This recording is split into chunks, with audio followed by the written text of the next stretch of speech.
तो शेखर जब लगभग 6 वर्ष का था, उसने निश्चय किया कि अब समय आ गया है कि वह एक पुस्तक लिखे और प्रसिद्धि प्राप्त करे। देखिए, 6 साल का शेखर कितना एम्बिशियस था। उसने देखा है कि उसके पिताजी पुस्तक लिखते हैं, तो उसने सोचा कि अब वक्त आ गया है कि वो भी अपने आप को प्रूव करे। और पिछले एपिसोड में हमने देखा कैसे शेखर ने पुस्तक लिखा और सभी ने हंसकर उसे यूं ही टाल दिया। 2 साल बाद वो पुस्तक डस्टबिन में पड़ा था। तो उसके बाद करीब 6 मास बाद शेखर ने दूसरा प्रयास किया। अब की बार यह पद्य में था। वसंत के दिन थे। शेखर जम्मू में था। कश्मीर की सड़क भी बंद थी। धूप काफ़ी पड़ने लगी थी। फिर भी शेखर नंगे सिर और नंगे पैर बाहर फिर रहा था। कुछ ही देर बाद जब उसके पैर तप जाते थे, तब वह उस कमरे में भाग जाता था जहाँ कुछ ही देर में उसकी पढ़ाई शुरू होने वाली थी। जो कुछ मिनट उसके बाकी थे, उन्हें वह किसी प्रकार के शारीरिक उद्योग में बिताना चाहता था। तभी उसके भाई ने आकर सूचना दी कि मास्टर साहब आ गए हैं। मास्टर साहब जॉन गैस नामक एक अमेरिकन थे और शेखर उन्हें सदा मिस्टर गैस कहता था। आज यह देखकर कि मास्टर साहब के आने से उसके मनोरंजन में विघ्न पड़ा है, उसे मास्टर साहब पर क्रोध आया। आप तो जानते ही हैं, शेखर को इस प्रकार की शिक्षण व्यवस्था पसंद ही नहीं है। किसी के द्वारा पढ़ाए जाना बच्चे को पसंद ही नहीं है। कमरे की ओर जाते जाते उसको एक शरारत सूझी। दूसरे शब्दों में उसे कविता की दिव्य प्रेरणा प्राप्त हुई। जब से शेखर की पुस्तक का निरादर हुआ था, तब से उसके मन में वह अपमान और उपहास खल रहा था और उसका निश्चय था कि कभी अवसर पाकर वह किसी विराट काव्य चेष्टा से अपनी खोई हुई इज्जत दोबारा पाएगा। आज एकाएक उसे विचार हुआ कि वह अवसर आ गया है। उसने जाना कि वह कवि है। देखिए, उसके बाल शेखर के मन की अहम भावना इतनी थी। 6 साल की उम्र में ही उसने एक पुस्तक लिख डाली और जब उसकी पुस्तक का निरादर हुआ, किसी ने उसका आदर नहीं किया, तो उसके मन में अपमान भावना जाग उठी। 6 साल का बच्चा है, लेकिन उसके मन में ये भावना जाग गई कि अपने आप को प्रूव करना ही करना है। और अब उसे लगा कि उसके अंदर का कवि जाग उठा है। मास्टर के सामने पहुंचकर शेखर ने सीखे हुए तोते की तरह नम्रता से कहा, good morning mister gas. Good morning कहकर मास्टर साहब बैठ गए। शेखर, जिसकी धूप से चौंधियाई हुई आंखों के भीतर अंधेरा मालूम हो रहा था, धीरे धीरे टटोलकर स्टूल पर बैठा और बैठते ही बोला, मिस्टर गैस, मैंने आपके लिए एक कविता लिखी है। मिस्टर गैस ने मुस्कुराकर कहा, अच्छा, सुने तो। शेखर ने तत्काल कुछ गाती सी आवाज़ में कहा, my teacher's name is Mr gas, if G is gone then he is an S. यानी कि मेरे गुरु का नाम मिस्टर गैस है, यदि जी हटा दिया जाए तो वे ऐस गधा हो जाएंगे। लगभग आध घंटे बाद घर से मील भर दूर एक मौलसिरी के बाग में बैठा हुआ शेखर अपने आरक्त गाल मल रहा था और संसार की न्यायहीनता को रो रहा था। अब देखिए, नेचुरली इस प्रकार की कविता लिख डाली तो नेचुरली उसे उसके पिता से मार पड़ी और वो अपने आरक्त गाल मल रहा था। कहाँ बैठकर? घर से मील भर दूर एक बाग में। और वो इस संसार की न्यायहीनता को रो रहा था। पिता से पिटता हुआ वह यहाँ तक भागता आया था और जब वे पीट कर लौट गए थे, तब यहीं बैठकर सोचने लगा था। देखिए, पिताजी ने उसे इतना पीटा कि मार मिलते मिलते वो यहाँ तक भाग आया। पिताजी वापस चले गए, वो यहीं बैठकर इस संसार की न्यायहीनता पर विचार कर रहा था। विवश क्रोध के बाद जब उसे याद आता था कि वह कहाँ है, तब वह एक आधा फूल तोड़कर सूंघने लगता था और फिर विचार में डूब जाता था। देखिए, दूसरे बच्चों की तरह बिल्कुल नहीं था। मार खाने पर ये नहीं कि पिताजी से जाके क्षमा मांगो या फिर मास्टर से क्षमा मांगे, वो तो बस यही सोच रहा था कि उसने ठीक किया, समाज ही अन्याय कर रहा है। भाई और बहन, भाई बहन होकर भी बहुत देर तक अपरिचित रह सकते हैं, बल्कि जीवन भर अजनबी रह सकते हैं। शेखर ने भी अपनी बहन को बहन की तरह लगभग 6 वर्ष की आयु में जाना था, और वह भी तब जब उसकी एक और शिशु सखी ने उसे सिखाया था कि बहिनापा होता क्या है। वह सखी थी शशि। अब देखिए, एक और कैरेक्टर उपन्यास में आ रहा है, वो है शशि। वो एक उसके बारे में भी बताएंगे। इससे पहले वो कहता है कि देखिए, उसकी बहन और उसके बीच भाई बहन है, लेकिन इसका मतलब ये नहीं है कि वो अपनापा पैदा हो। उसके जीवन में भाई बहन एक साथ रह रहे थे, लेकिन 6 वर्ष की आयु में ही उसने ये पहचाना कि उसे अपनी बहन से कितना प्यार है। शेखर ने शशि को पहले पहल तब देखा था जब उसकी आयु कोई 4 वर्ष की थी और शशि की 3 से कुछ अधिक। शशि की माँ विद्यावती शेखर की माँ की बहन लगती थी और इसी नाते अपनी लड़की के साथ उनसे मिलने आई थी और उनके पास ठहरी थी। तो ये जो शशि थी वो उसकी कसिन सिस्टर थी। शशि की माँ विद्यावती और शेखर की माँ बहनें थी। तो इसी सिलसिले में विद्यावती अपनी बेटी शशि को लेकर शेखर के घर आई हुई थी। जिस समय वे पहले पहल आई उस समय शेखर सोया हुआ था। सवेरे उठकर उसने देखा उसकी खाट से कुछ ही दूरी पर एक दूसरी खाट पर एक लड़की बैठी है और जिज्ञासा भरी आंखों से उसकी ओर देख रही है। तभी उसकी माँ ने आकर कहा, शेखर, यह तुम्हारी बहन है। शेखर ने नहीं माना, यद्यपि वह कुछ बोला नहीं। भला यह भी कोई बात है कि कोई कह दे यह तुम्हारी बहन है और वह बहन बन जाए। यह सरस्वती है, वह शेखर की बहन है। देखिए, उसकी अपनी बहन जो है सरस्वती है, वो तो वो जानता है कि एक ही साथ पले बड़े हुए हैं, तो वो उसकी बहन है। लेकिन अचानक किसी लड़की को दिखाकर अगर माँ कह देती है कि ये तुम्हारी बहन है, तो ऐसे थोड़ी बहन हो जाता है। जब से वह जानता है तब से उस घर में रहती है। कौन? सरस्वती। उसके साथ खेलती है, पिता से डांट खाती है और गुस्से में आकर उसे पीटती है। तो ये हुई ना बहन। बहन का डेफिनेशन क्या होता है? जो आपके साथ खेले, जो आपके साथ ही आपके घर में रहे बचपन से, जो पिताजी का डांट भी खाए, जो गुस्से में आकर आपको पीटे, यही तो होती है बहन। और यह शेखर ने मन में अपने को शशि से मार खाते हुए कल्पना करने की चेष्टा की और फौरन मन ही मन बोला, उसका मन मानने को ही तैयार नहीं था कि ये लड़की उसकी बहन है। और उसने जान लिया कि कोई लाख कहे शशि शशि है, उसकी बहन नहीं। थोड़ी देर बाद शेखर की माँ ने कहा, आओ तुम दोनों नहाओ, और उन्हें स्नानागार में ले जाकर बिठा दिया। तो शेखर उस समय 4 साल का था, शशि करीब 3 साल की थी। शेखर का नहाने का ढंग यह है कि स्नानागार में पानी बहने के लिए जो नली है उसे कपड़े से बंद कर देता और जब दहलीज तक पानी भर जाता है तब उसमें उछल कूद करता है। आज भी उसने इसी प्रकार पानी भरना आरंभ किया। तो ये कैसे नहाता था? ऐसा नहीं है कि बकेट में पानी डाला और मग लेकर नहा लिया। वो जो होल होता है ना जहाँ से पानी जाता है वो बंद कर देता है पहले कपड़े से, और टैप खोल देता है तो पूरा बाथरूम पानी से भर जाता है। उसके बाद उस पानी में उछल कूद करता है। तो आज भी उसने उसी प्रकार करना आरंभ किया। अब शशि इस घर में नहीं थी। वो एक कोने में खड़ी उसे देखने लगी। शेखर ने उस पर ध्यान भी नहीं दिया।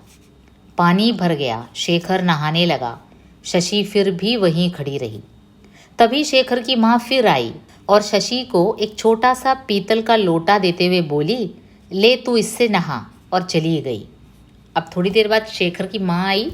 उसने शशि को एक छोटा सा पीतल का लोटा दिया मग के बदले और कहा कि ले तू इससे नहा। वो तो चली गई।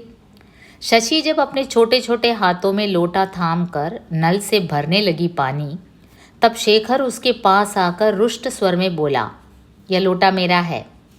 शशि अपनी बड़ी बड़ी आंखें खोलकर उसकी ओर देखने लगी। न बोली न हिली, पानी भरती रही। शेखर ने और आगे बढ़कर कहा, मेरा है, दे दो। शशि ने कुछ पीछे हटते हुए कहा, नहीं, मैं नहाऊंगी। दो कहकर शेखर उस पर झपटा, लोटा छीन लिया और बात की बात में शशि के माथे पर दे मारा। शशि चिल्लाई, माँ, और रोने लगी। शशि की माँ ने आकर देखा और सब समझ गई। शेखर से बोली, तुमने मारा है?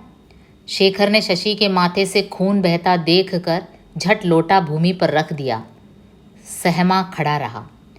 शेखर की माँ भी हाथ में एक सोटा लिए दौड़ी आई और शशि से बोली, इसने मारा है ना? पता नहीं शेखर का मुंह देखकर या सोटा देखकर या किसी और कारण से शशि ने लोटे की ओर इशारा करते हुए कहा, लोटा लग गया। कैसे? शेखर ने मारा? आप ही लग गया, कहकर वह फिर रोने लगी। शेखर की माँ शेखर को डंडा दिखाकर घूरती हुई चली गई। विद्यावती ने एक बार शशि की ओर देखा, फिर धीरे धीरे शशि का माथा धोने लगी। शेखर और नहाया नहीं, चुपचाप कपड़े पहने, फिर क्षण भर खड़ा रहा, फिर शशि की ओर देखते हुए झपट कर लोटा उठाकर बाहर चला गया। उसके बाद वह शशि से बोला नहीं, पर जब वे खाना खाने बैठे तब उसने चुपचाप अपने लोटे में पानी भरा और उसे शशि की थाली के पास रख दिया, फिर स्वयं खाने लगा। जब शशि ने बिना उसकी ओर देखे ही लोटा उठाकर उसमें से पानी पी लिया, तब शेखर को लगा उसने संसार के सब लोटों से बढ़कर एक चीज़ पा ली है। उसी शाम को शशि चली गई और शेखर ने फिर 10 वर्ष तक उसे नहीं देखा। अब देखिए, पहली बार शशि से मुलाकात हुई और वो उसे बहन मानने को तैयार नहीं था, यहाँ तक कि उसके सिर पर चोट भी पहुँचाई। लेकिन आश्चर्य की बात थी कि जब शेखर की माँ उसे मारने के लिए डंडा लेकर आई, शशि ने एकदम से कह दिया कि शेखर ने नहीं बल्कि खुद लोटे से उसे चोट पहुंची है। तब शेखर को मालूम हुआ कि ये जो बहनापा क्या होता है। किसी की पिटाई करवाने में बहनापा नहीं होता, किसी का बचाव करने में भी प्यार होता है, बहनापा होता है। ये शशि ने पहली बार उसे सिखाया। शेखर की बहन का नाम था सरस्वती। वह शेखर से 5 वर्ष बड़ी थी। अब ये आपको ध्यान रखना है, सरस्वती जो थी उसकी अपनी बहन थी जो उससे 5 साल बड़ी थी। उसके बाद शेखर से 2 बड़े भाई थे, ईश्वरदत्त और प्रभुदत्त। शेखर का जन्म नाम तो बुद्धदेव ही रखा गया था, पर विद्यावती ने उसे देखते ही जाने क्या सोचकर उसकी माँ से कहा था, बहन इसका नाम चंद्रशेखर रखो। औरों के विरोध करने पर भी वह उसे बराबर शेखर ही कहती थी और उसके इस आग्रह से धीरे धीरे सभी ऐसा करने लग गए थे। तो सरस्वती और शेखर साथ खेलते थे, लेकिन उनके खेल में उनके साथ की अपेक्षा सरस्वती के हाथ और शेखर के गालों का साथ अधिक रहता था। और जब से शेखर के पिता ने सरस्वती को आज्ञा दी थी कि वह शेखर को पढ़ाया करे, तब से तो शेखर ने समझ लिया था कि बहन उस जंतु का नाम है जो खेल में झगड़ा करे, अपनी गलती होने पर भी पीट डाले, तंग करे, सीधे अक्षर पढ़ाकर संयुक्ताक्षर पढ़ाए, न पढ़ने पर पिता से कहे और कभी किसी बात में विरोध होने पर माँ से यह फतवा प्राप्त कर ले कि वह बड़ी है, इसलिए शेखर को उसका कहना मानना चाहिए। अब 5 साल का डिफरेंस था सरस्वती और शेखर में, तो दोनों में हमेशा लड़ाई होती रहती थी और सरस्वती का हाथ हमेशा शेखर के गालों पर पड़ता था, यानी कि हमेशा शेखर को मार मिलता था। तब शेखर ने यह पहचाना कि बहन का डेफिनेशन क्या है। वो जंतु है जो खेल में हमेशा झगड़ा करे, जो हमेशा उसे तंग करे, हमेशा उसे पीटे, पढ़ाने बैठे तो भी पीटे। जब वे कश्मीर गए तब शेखर को इस बात में बड़ा मज़ा आता था कि कभी वर्षा के दिनों में वह रात में चुपचाप खिड़की खोल दे ताकि खिड़की के पास सोई हुई सरस्वती भीग जाए। अब बहन के प्रति, सरस्वती के प्रति उसे इतना गुस्सा था कि जब वो कश्मीर, उनके पिता का ट्रांसफ़र हुआ, वे कश्मीर गए, तो वो क्या करता था अक्सर खिड़की खोल देता था, क्योंकि खिड़की के पास ही सरस्वती सोती थी और जब वर्षा होती थी तो खिड़की खुली होगी तो नेचुरली सरस्वती भीग जाती थी। क्योंकि शेखर ने आग्रह किया था कि खिड़की के पास वह सोएगा, क्योंकि वहाँ से उसे चांद दिखता था, पर माँ की आज्ञा हुई कि वह नहीं सो सकता, उसे ठंड लग जाएगी क्योंकि वह छोटा है। अब इसका गुस्सा भी उसके मन में था। वो खिड़की के पास वाला बेड चाहता था ताकि वो खिड़की में लेटकर ही चांद को देखे, लेकिन माँ ने अलाउ नहीं किया। लेकिन वहाँ कश्मीर में उन्हीं वर्षा के दिनों में एक दिन सरस्वती उसके मन में एकाएक सरस्वती से बहन और बहन से सरस हो गई थी। यद्यपि इस अंतिम अंतरंग नाम का उसने कभी उच्चारण नहीं किया, इसे मन में ही छिपा रखा। अब देखिए, सरस्वती उससे 5 साल बड़ी थी, हमेशा उसको डांटती थी, हमेशा मारती थी। लेकिन फिर भी एक बार यूँ हुआ कि कश्मीर में जब वो रह रहे थे, सरस्वती उसके लिए बहुत प्रिय बहन बन गई। वो एपिसोड वो यहाँ बताते हैं। 8 दिन से लगातार वर्षा हो रही थी। झेलम नदी का मधुर कल कल शब्द बढ़ता हुआ अब एक अनवरत गंभीर घोष हो गया था। शेखर के पिता ने घर का सब कीमती सामान उठवाकर बंगले की ऊपरी मंजिल में मंगा लिया था। सब लोग वहीं रहते थे और पिता प्रायः खिड़की के पास बैठे चिंतित आंखों से बाहर देखते रहते थे। मुंह में सिगार पड़ा रहता था। कभी कभी जब उसका ध्यान आ जाता तब एक आध सूटा लगाकर वे फिर किसी चिंता में लीन हो जाते थे। अब देखिए, 8 दिनों से कश्मीर में वर्षा हो रही थी। झेलम नदी जो है बहुत ही बढ़ रही थी, यानी कि बाढ़ की संभावना आ रही थी। तो पिताजी ने क्या किया, जो भी कीमती सामान निचले मंजिल में था उसे ऊपरी मंजिल में मंगा लिया था और सब लोग ऊपर की मंजिल में ही रहते थे। इनका जो बंगला था नदी के किनारे एक बाग के बीचों बीच में था, जो कि चारों ओर 10 फीट ऊंची मिट्टी की भीत से घिरा हुआ था। भीतर प्रवेश करने के लिए चारों भीतों के बीचों बीच दीवार के दोनों ओर सीढ़ियां बनी हुई थी। दीवार नीचे से 12-13 फीट चौड़ी थी, ऊपर बिल्कुल पतली। बाहर नदी का पानी बढ़ता हुआ भूमि से समतल हो गया था और अब सब और फैलने लगा था। धीरे धीरे दीवार के भीतर की भूमि से ऊंचा बढ़ता जा रहा था। भीतर बंगले में फूलों को लांघते हुए मानो स्वच्छंदता से उन्मत्त उत्क्रुद्ध पानी का घोष साफ सुन पड़ रहा था। बंगले के भीतर एक खींची हुई प्रतीक्षा थी। शेखर स्थिर दृष्टि से पिता की ओर देखता हुआ सोच रहा था कि वे क्यों इतनी स्थिर, पलकहीन, चिंतित दृष्टि से नदी वाली दीवार की ओर को देख रहे हैं और समझ नहीं रहा है। न उसे यही समझ आ रहा था कि माँ क्यों आंसू भरी आंखों से कभी उसकी ओर, कभी उसके भाइयों की ओर और कभी सरस्वती की ओर देख रही है। लेकिन कुछ न समझते हुए भी वह विद्युतमय वातावरण मानो उसे भी लील गया था। वह भी किसी अकथ आकारहीन चिंता से सबकी ओर देख रहा था। अब जब बाढ़ आने की संभावना है, फ्लड की संभावना है, तो नेचुरली घर के जो बड़े होते हैं काफ़ी चिंतित हो जाते हैं, क्योंकि जब बाढ़ आती है तो भोजन वगैरह, दुकान वगैरह जाना मुश्किल हो जाता है, बाज़ार जाना मुश्किल हो जाता है, सभी चीज़ों की कमी पड़ जाती है। तो वो चिंता की रेखाएं माता पिता के चेहरे पर साफ झलक रही थी। लेकिन बच्चा ये समझ नहीं पा रहा था ये लोग पानी को बढ़ते देखकर इतना चिंतित क्यों हो रहे हैं। एकाएक उसने देखा उसकी बहन के मुख पर किसी भीतरी क्रिया की छाया स्पष्ट भासित होती थी। वह धीरे धीरे सरक कर उसके पास पहुंचा और दबे स्वर में बोला, क्या है? सरस्वती ने उसे उंगली के साथ आने का इशारा किया और दबे पांव सीढ़ियों की ओर बढ़ी। दोनों चुपचाप नीचे उतर गए। किसी ने उन्हें देखा नहीं। तो बाढ़ की संभावना थी, पानी के बढ़ने की संभावना थी, इसलिए सब लोग पहले वाले मंजिल में थे बंगला के। लेकिन अचानक उसने देखा सरस्वती कुछ सोच रही है, कुछ प्लान बना रही है और सरस्वती ने उसे उंगली से इशारा किया कि चल नीचे आ। तो दबे पांव दोनों नीचे आए। बड़ों को पता नहीं चला।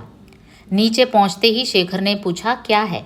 सरस्वती ने तीखे स्वर में कहा, चूहों की बिलें। देखिए, चूहों की जो बिल है उसके बारे में सरस्वती सूचित करती है। चूहों की बिलें क्या? मैं नहीं समझा। मूर्ख होना, वह पानी बाहर बढ़ रहा है, अभी बिलों में से भीतर आने लगेगा, तब उन्हें बंद करना है। अब देखिए, चूहे के जो बिल हैं उसमें से अंदर को पानी आ सकता है, इसलिए उन बिलों को बंद करना ज़रूरी है। शेखर समझ गया। अब दोनों सबसे निकट की दीवार पर पहुँचे और कीच से बिलों के मुंह बंद करने लगे। कभी कभी वे साथ ही अपने प्रिय आयरिस के पौधे भी खींच लेते और उन्हें भी बिलों में ठूंस कर कीचड़ से दबा देते। एक बार शेखर ने सिर उठाकर सरस्वती की ओर देखा। वह उस समय एक आयरिस का पौधा लिए अनिश्चित सी खड़ी थी। क्षण ही भर में पौधे में से उसका एकमात्र बड़ा सा सुंदर फूल तोड़कर अपनी चोटी में खोंस लिया। और फिर पौधे को बिल में दबा दिया। शेखर को यह बात अजीब सी लगी कि यह विचित्र लड़की चीज़ भी वही बात सोच सकती थी जो वह स्वयं सोच रहा था, पर क्षण भर में वह यह बात भूल कर फिर काम में जुट गया।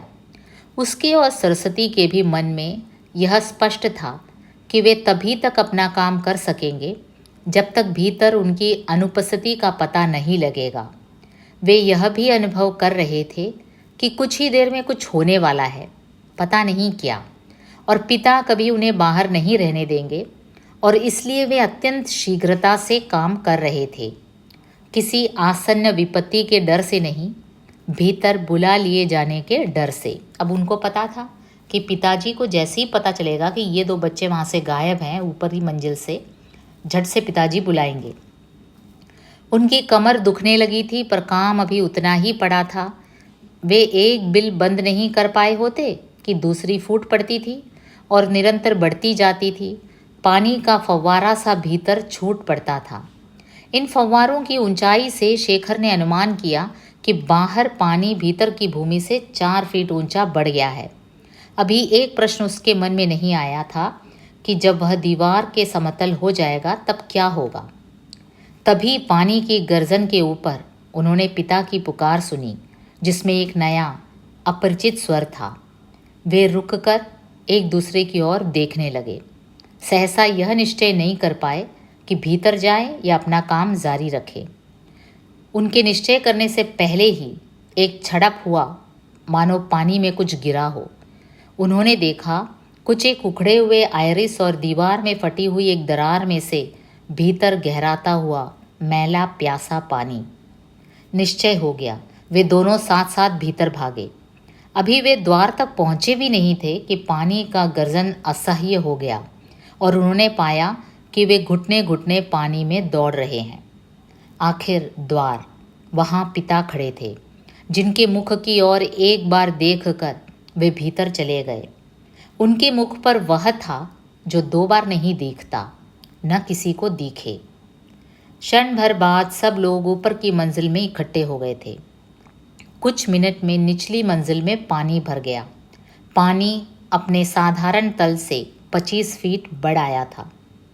उस समय तो इतना ही, लेकिन उसके बाद बार बार शेखर को उस क्षण का ध्यान आने लगा जब पिता की पुकार सुनकर उसकी और सरस्वती की आंखें मिली थी, जब दीवार टूट गई थी, जब किसी मूक समझौते में दोनों साथ साथ घर की ओर दौड़े थे, क्योंकि वास्तव में वह एक ही क्षण था, काल की गति का एक अविभाज्य टुकड़ा, अनुभूति का एक ही झोंका, हृदय का एक ही स्पंदन।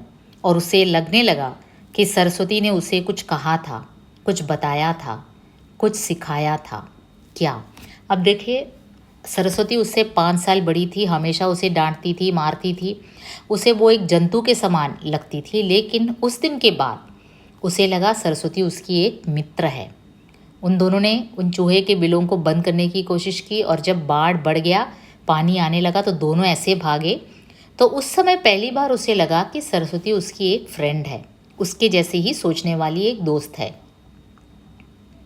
इतना तो उसे याद है। फिर कब वह सरस्वती नहीं रही, बहन हो गई, कब उसे शेखर ने सरस नाम देकर उसे प्यार से अपने मन में दोहराया, यह उसे याद नहीं। शांत निश्चल झील पर एक शिकारा धीरे धीरे चला जा रहा है।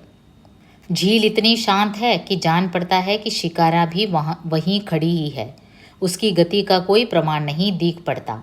शेखर और उसके भाई स्वप्नों के द्वीप की सैर करने जा रहे हैं। वहां पहुंचकर शेखर के भाइयों ने स्नान करने का प्रस्ताव किया, जो उसी क्षण पास हो गया, क्योंकि शेखर को तो वोट का अधिकार ही नहीं था। तीनों भाइयों ने कपड़े उतारे और पानी में घुस गए।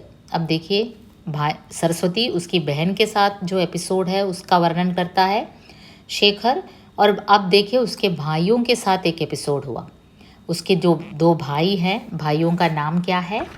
ईश्वरदत्त और प्रभुदत्त। तो दोनों कहाँ गए थे? ये तीनों सैर के लिए, स्वप्नों के द्वीप की सैर के लिए गए थे। और वहाँ क्या था? झील काफ़ी शांत थी, उसकी गति बिल्कुल भी नहीं थी। तो शेखर के भाइयों ने कहा कि स्नान करना है, और उनका जो प्रस्ताव था तुरंत स्वीकार कर लिया गया, क्योंकि वो लोग बड़े थे। तीनों भाइयों ने कपड़े उतारे और पानी में घुस गए। ईश्वर और प्रभुदत्त तैरने लगे। शेखर शेखर तैरना नहीं जानता था। मुग्ध नेत्रों से दोनों भाइयों की ओर देखने लगा। कितनी भली थी पानी को चीरती हुई उनकी भुजाओं की गति। कैसा असह्य आकर्षक था उनका पंख युक्त कांपते हुए बाण की तरह अग्रसरण। शेखर की मुग्धता उस दर्जे तक पहुंच गई जब उसकी क्रियाओं पर से उसका नियंत्रण हट गया, जब वह हृदय में इतना तन्मय हो गया कि उसका अनुकरण एक अनैच्छिक क्रिया हो गई। अब देखिए, शेखर तैरना नहीं जानता था। उसके भाई ईश्वरदत्त और प्रभुदत्त तैरने लगे और उनकी तैरने की जो क्रिया है उसे देख देख कर बालक शेखर के मन में ऐसी इच्छा हुई तैरने की। वो तैरना नहीं जानता था, फिर भी वो आगे कूद पड़ा। उसके हाथ भी उसी तरह चलने लगे जैसे वह भाइयों के हाथ चलते देख रहा था। पर क्षण ही भर में वह डूबा। बड़ी चेष्टा से उछक कर बाहर आया, किंतु सांस लेने से पहले ही फिर बैठ गया। उसके हाथ अभी तक उस मुग्ध अनुकरण में चलते ही जा रहे थे। उसने देखा प्रगाढ़ नीलिमा का एक सुंदर स्वप्न। फिर उसे लगा वह बड़ा प्यासा है। फिर दम घुटने लगा, फिर शून्य। जब उसे होश आया तब वह औंधा लेटा हुआ था और भाई उसकी पीठ दबा रहे थे। आसपास वे मांझी खड़े हुए थे जिन्होंने उसे खींचकर बाहर निकाला था। अब देखिए, इसने इतनी बड़ी बेवकूफ़ी की। तैरना नहीं जानता था, फिर भी पानी में कूद पड़ा और लोगों ने उसे बचाया और वो वहाँ पड़ा था औंधा। पिता डांट रहे थे, क्या बेवकूफ़ी सूझी थी? तैरना नहीं जानते तो अकड़ क्यों दिखाई थी? भाइयों का कहना माना होता। अब देखिए, पिताजी गुस्सा कर रहे थे। भाइयों ने कहानी कही थी, इसलिए भाइयों का कहना भी भाइयों ने कहा था। पर शेखर ने यह बात नहीं कही, चुपचाप पिता की ओर देखता रहा। पिता ने फिर कहा, देखते क्या हो, शर्म तो नहीं आती? अगर डूब जाते तो? अब पिताजी काफ़ी चिंतित हो गए थे। ये लड़का क्या कर बैठता है, तैरना नहीं जानता, भाइयों का कहना नहीं मानता, पानी में कूद पड़ता है। पिताजी ने पूछा, शर्म नहीं आती अगर डूब जाते तो? शेखर को नहीं लगा कि डूबने से बच जाने पर शर्म आनी चाहिए, न यही कि डूबना कोई बड़ी भयंकर बात होती। मृत्यु का डर वास्तव में बड़ों की चीज़ है। अब देखिए, ये एक शेखर के मन में बैठ जाता है कि जो मृत्यु का डर है वो बड़ों की बात है। छोटे बच्चे मृत्यु से नहीं डरते। लेकिन उसके कुछ दिन बाद जब तीनों भाई पड़ोस के कुछ लड़कों के साथ खेल रहे थे, तब शेखर ने देखा कि उसके बचने की बात सुनकर सभी बड़े प्रभावित हुए हैं। इससे उसको कुछ अभिमान सा हुआ। वह उन सबसे छोटा होने के कारण कुछ दबता था। अब अवसर पाकर उन पर रौब डालने का लोभ नहीं छोड़ सका। बोला, अरे अभी हुआ क्या है, अभी तो मैं फिर किसी दिन यह करूँगा, डूब कर देखूँगा, मरना क्या होता है, मैं ज़रूर किसी दिन ऐसे ही मरूँगा। देखिए, छोटा सा लड़का है, वो अपने पड़ोस के बच्चों से क्या कहता है, अरे अभी क्या है, मैं तो फिर किसी दिन यही करूँगा। क्या करेगा? मैं पानी में डूबूँगा, डूब कर देखूँगा, मरना क्या होता है, मैं ज़रूर किसी दिन ऐसे ही मरूँगा। लड़के एकाएक सहम कर उसकी ओर देखने लगे, फिर चुपचाप चले गए। पिता की बात ने जो नहीं किया था वह इस बात ने किया। शेखर गंभीर होकर सोचने लगा, क्या सचमुच मृत्यु डरने की चीज़ है? अब जब इसने ये कहा, पहले तो इसने ये कहा कि मृत्यु का डर बड़ों की चीज़ है, लेकिन जब इसने अपने पड़ोसी बालकों से कहा कि मैं एक दिन डूब कर ही मरूंगा, तो लड़के एकाएक सहम कर उसकी ओर देखने लगे, चुपचाप चले गए डर कर। तब उसे लगा कि क्या सचमुच मृत्यु डरने की चीज़ है? इसी विचार की कोई अज्ञात छाया थी जिससे दबकर शेखर ने एक दिन माँ से पूछा, माँ तुम कब मरोगी? देखिए, लड़का माँ से पूछता है, तुम कब मरोगी? माँ एक बोतल हाथ में लिए सीढ़ियाँ उतर रही थी और जब यह प्रश्न हुआ, उसके हाथ से बोतल छूटकर गिर पड़ी। उसने अचकचाए से स्वर में कहा, क्या? बोतल गिरने की आवाज़ सुनकर पिता भी आए। बात सुनकर क्षण भर वह भी सहमे रहे। फिर तड़ातड़ 3-4 थप्पड़ उन्होंने शेखर के जमा दिए। फिर माँ को साथ लेकर ऊपर कमरे में चले गए। थोड़ी देर बाद शेखर ने खिड़की में से झांक कर देखा, वे दोनों चुपचाप अत्यंत गंभीर बैठे हुए थे और कहीं देख नहीं रहे थे, एक दूसरे की ओर भी नहीं, यद्यपि आंखें स्थिर थी। अब देखिए, अब इसे लगा माँ तुम कब मरोगे ऐसा पूछने पर पिताजी ने उसे मारा। दोनों अंदर एक कमरे में बैठकर काफ़ी सहमे हुए बैठे हैं, चिंतित बैठे हैं। तब उसे लगता है कि ये मृत्यु इतनी भयानक चीज़ है क्या? और उसने फिर अधिक गंभीर, अधिक स्निग्ध स्वर में पूछा, क्या मृत्यु इतनी भयानक है?